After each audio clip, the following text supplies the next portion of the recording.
Good day, everyone. Today's our group will present about All Home Corporation.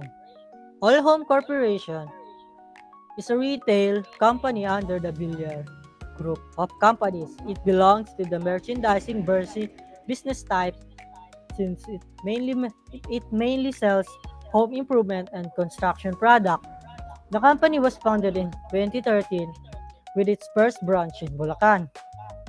Since then, it has grown nationwide. By the end of 2024, All Home had 72 stores across the Philippines, making it one of the country's leading one-stop shop for home builders and families.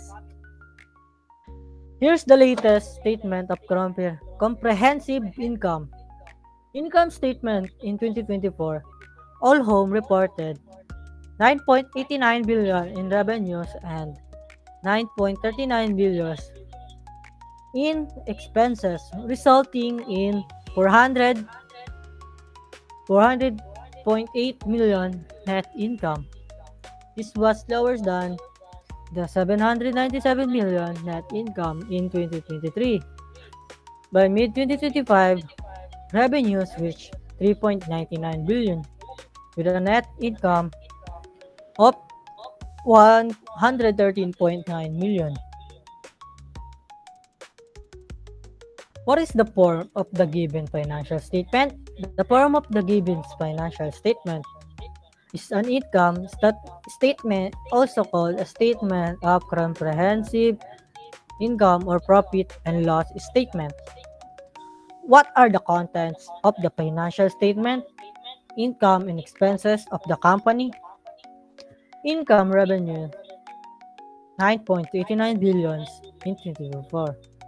3.99 billion first half of 2025. Expenses 9.39 billion 2024. Net income profit 400.8 million 2024. 113.9 million mid 2025. To summarize, All Home Corporation is merchandising business that provides Filipinos with a complete shopping experience for home needs. Its financial statement highlights both its sources of income and expenses necessary for operation. This concludes our presentation. Thank you for listening. Here's the reference. Thank you.